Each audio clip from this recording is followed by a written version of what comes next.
More in a fist of seconds.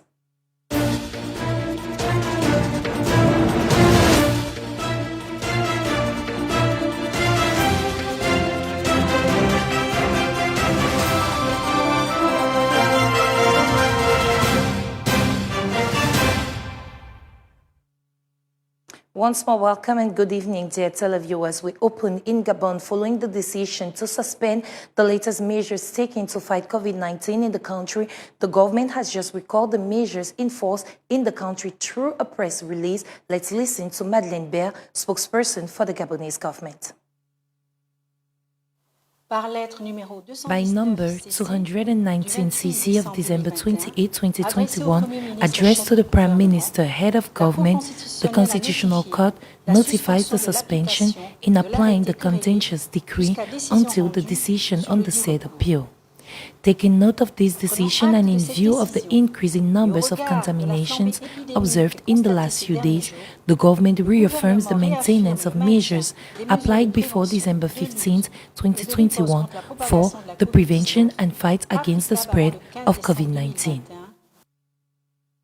In the same line, in order to combat the COVID-19 pandemic, the government wants to make it mandatory to show a health card to enter public buildings and charge a high fee for a PCR test, which is currently free. The Constitutional Court overturned a previous order enforcing these measures in the country. Maria Batista Bina tells us more. The petitioners demand that this order be revoked since it infringes on fundamental rights according to the Copie Citoyen. Early in the morning of Tuesday, 28 December, Gabonese civil society activists went to the Constitutional Court to lodge their petition against the government decree making the health pass compulsory and ending the free PCR test. In the future, this will cost 20,000 or 50,000 CFA francs, depending on the emergency. The petitioners demand the annulment of this order, which, according to them, violates fundamental freedoms. The goal of this move is to nullify the government decision to make the health pass mandatory and establish the payment of PCR tests, which were free until now. The Constitutional Court, for its part, summoned the Senate to notify the suspension of the contested ruling. The triumph has been declared by civil society. This is the second legal triumph. On Friday, they used a similar strategy to prevent the enforcement of previous order, which was overturned by the same court. The administration then issued a new decision the same day that was identical to the prior one, saying that the court had merely rejected this text in form and not in substance. Also, in view of the upward trend in new infections in Gabon, the country is gradually moving towards a fourth wave of COVID-19. Maria Batista Bina tells us more about this. Let's watch. Throughout the country, there has been a significant upsurge in cases in the country following a virulent third wave of COVID-19 infections. From the 22nd to the 23rd of December 2021, the country's health situation indicated 831st new cases with one death. Similar to the number of new cases, the number of recoveries is smaller. All of this indicate that the country is approaching a fourth wave. In his statement yesterday, Guy Patrick Obiang, the Minister of Health, stated that the country was on the verge of a fourth wave, which threatened to be more virulent than the last one. It is therefore time for each of us to take a cautious look at the country's health status, vaccinating ourselves or paying more attention to the barriers we face. It is important to note that several African countries are currently experiencing their fifth wave of contamination. This is the case in Nigeria, Kenya, and even Eswatini. Others have already been hit by the presence of Omicron variant. At a time when Gabon is experiencing a fourth wave of the coronavirus pandemic, it is more important than ever to get massively vaccinated. If Gabon has more than 200,000 people vaccinated, the pace of vaccination must be stepped up in order to reverse the upward trend. Most hospitals be saturated and death number in dozens as they did during the third wave, which was the most deadly. Barrier measures should also be a good break on the fourth wave. Indeed, people should not relax during the holiday season. Barrier measures are strongly recommended.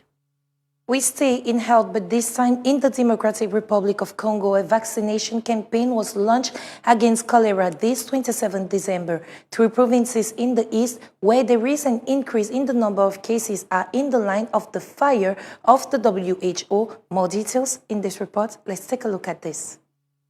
This December 27th in the Democratic Republic of Congo, a vaccination campaign was launched against cholera.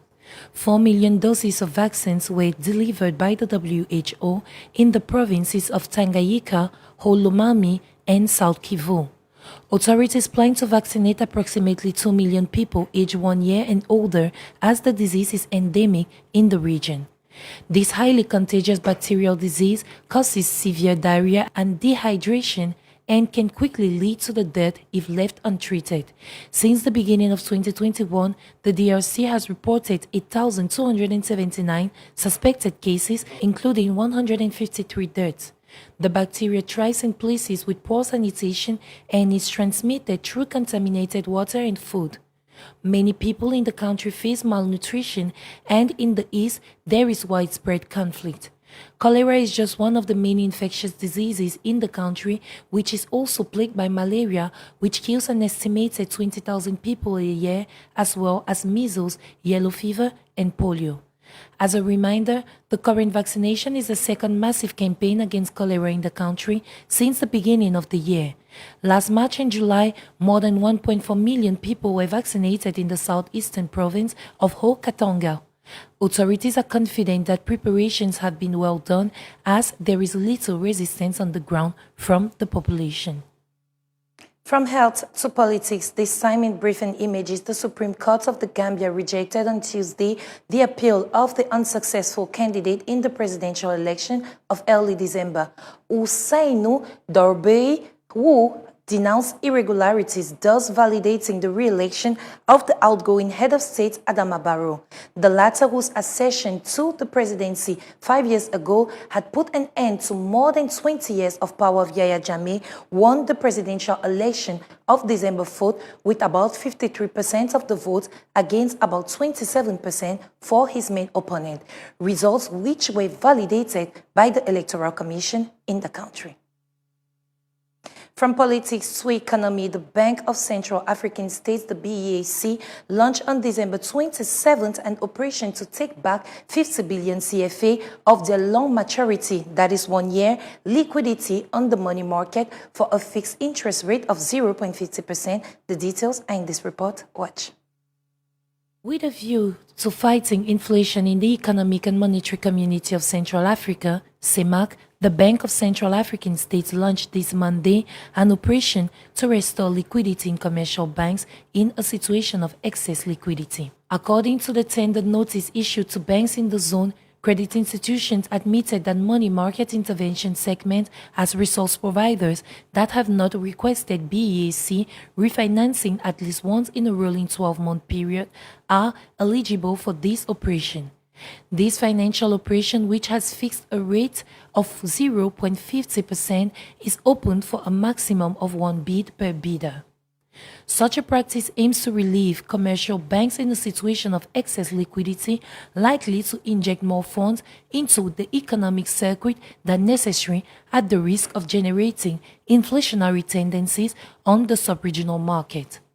On the other hand, the financial institution regularly injects liquidity into other banks wishing to meet their needs in the economies of the Central African Economic and Monetary Community, which includes Cameroon, Central African Republic, Congo, Gabon, Equatorial Guinea, and Chad.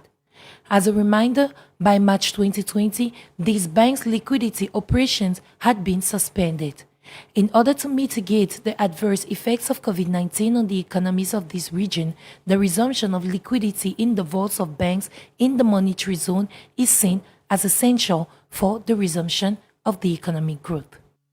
Finally, to satisfy the population and position itself on the international market, Mauritania recently signed a memorandum of understanding with energy producer New Fortress Energy for the development of liquefied natural gas, electricity, and blue ammonia production complex off the country's coast. An update given by Jean-Cyril Ondamungue. Watch. It is an energy production complex that will be used to supply the domestic market on one hand and for export on the other. New Fortress Energy will deploy its fast LNG technology for liquefied natural gas. This is a solution that combines the latest advances in modular, medium-sized liquefaction technology with drilling platforms or similar floating infrastructure.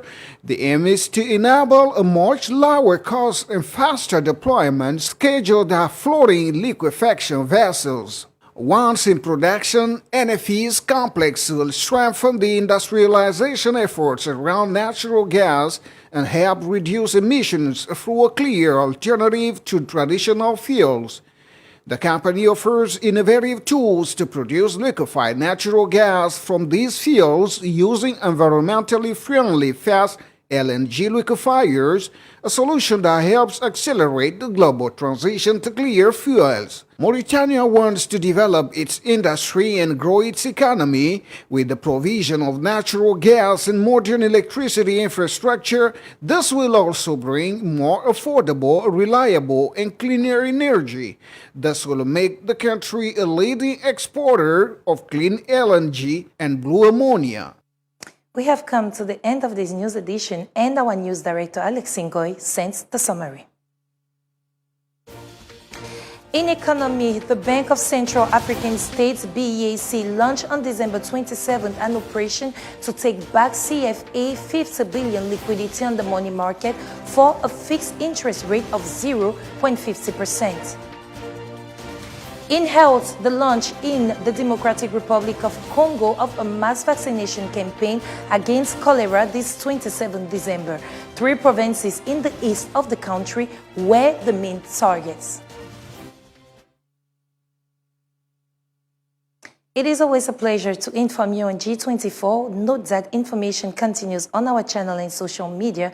I equally thank the entire team of the G24 newsroom for the production of this newscast. For the moment, I please you, please take care of yourselves and keep observing the barrier measures against COVID-19. Till we meet again, take care of yourselves and goodbye.